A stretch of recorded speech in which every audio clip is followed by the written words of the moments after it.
Alright, so I've got my colors here. Got my Ultramarine blue, alizarin crimson, burnt sienna, Indian yellow, cadmium yellow lemon, and titanium white. And I got a number 2 round brush. Use some burnt sienna, and we're going to sketch this pear in. And I'm using just, I got my mineral spirits here, and linseed oil right there. There. Yeah, they're off camera, but that's what I'm using. Nothing fancy here. So I'm going to sketch in my pear. All right, before we jump in, I just want to let you know that if you do like this tutorial, I have the full almost 40-minute version on my Patreon page, which you can find a link to that in the description below. All right, also, I want to hear from you. What aspects of oil painting are you struggling with? What would you like to see me do demonstrations on in the future? Let me know in the comments below. And also, as always, please like this video, subscribe to the channel, and enjoy the tutorial. Come with the bottom of the pear. Around here.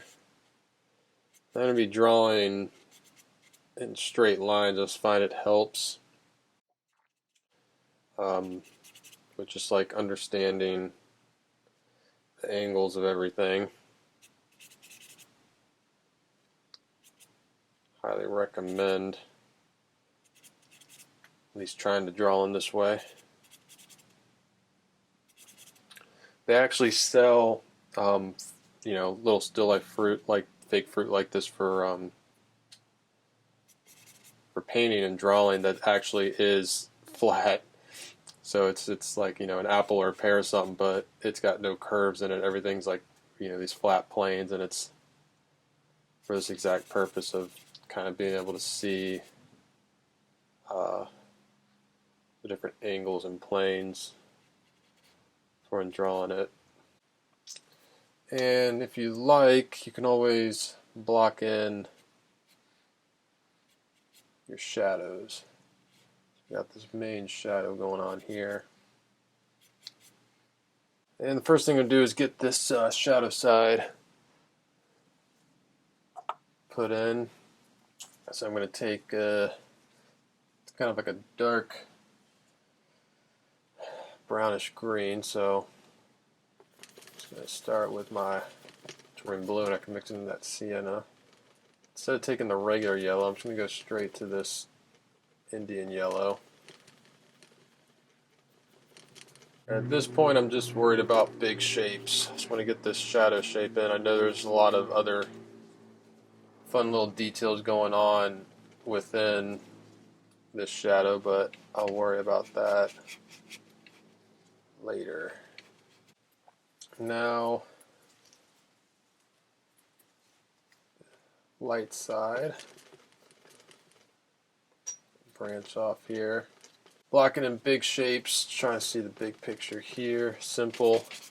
And this light side, it's just a local color. It's kind of a base. There's not much variety to it.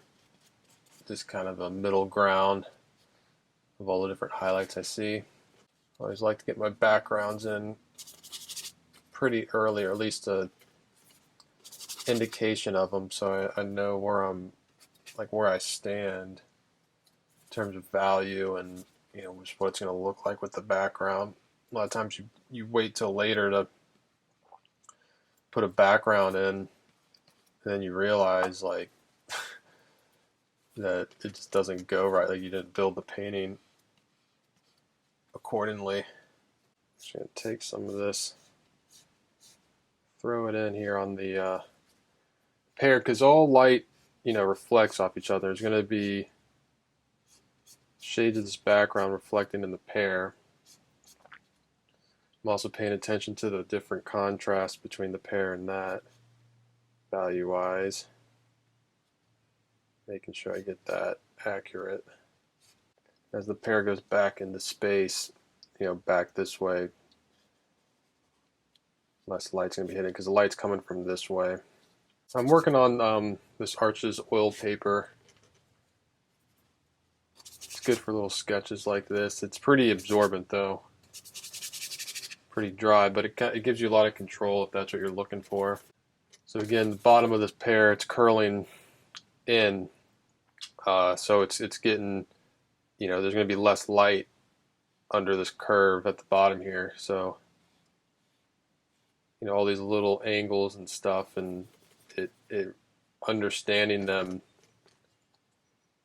really helps you build the pear in the right shape, and really give it that the volume, and knowing like what's going on and looking for these shadows and highlights. Another thing is edges. Like I'm looking at the edge between this shadow and this light, and how big a difference is it? And just for comparison, this edge is not nearly as sharp as say this edge. So stuff that I'm looking at to make decisions, constantly comparing. And for my brush strokes, I'm always just kind of thinking about the direction that I'm going and the plane, and almost thinking about as if I'm wrapping the paint around the object, or the pear in this case. Now let's have some fun and put some highlights in here.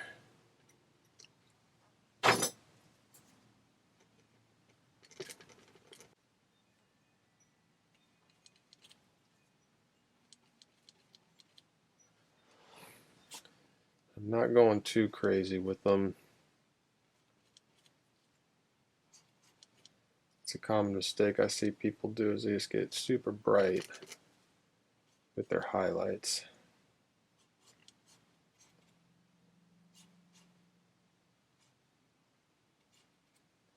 A lot of times when I want to make something that's a different color but the same value, I'll just like mix it right next to it.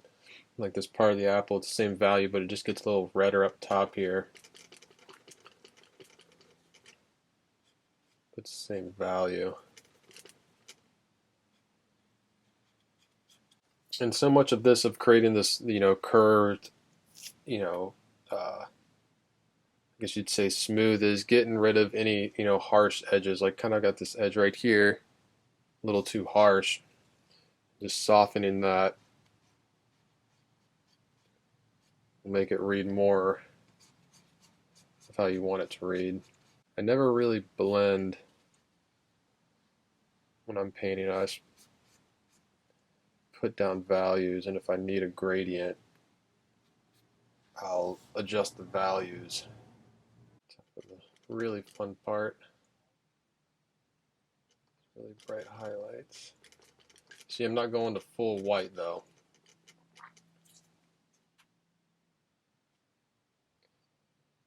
And I'm being sparing and somewhat calculated where I put these.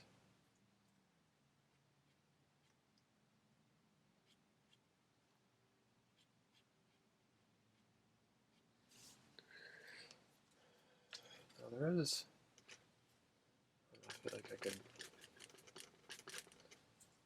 get a little bolder with this down here.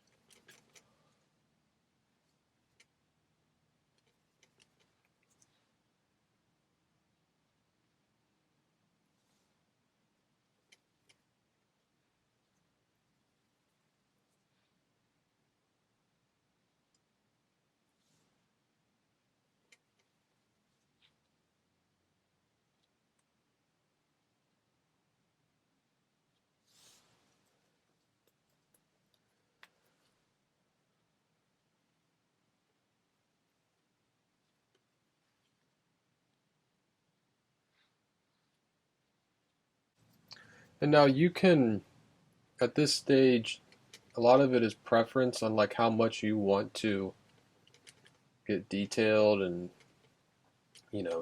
smooth out anything or make anything bolder,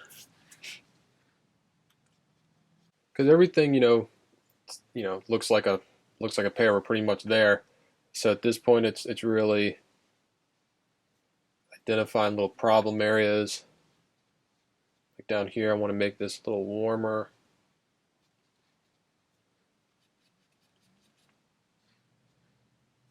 think I got too much of a shadow going right here. So I'm going to lighten that up. Bring this lighter portion down. As you can see, you can really play and manipulate this for quite a while, getting it to how you like it. I'm going to call this finished right now. Nice little still life exercise. If you like this video, please hit the subscribe button. I also offer you this video and this video. Please choose one. They're both good.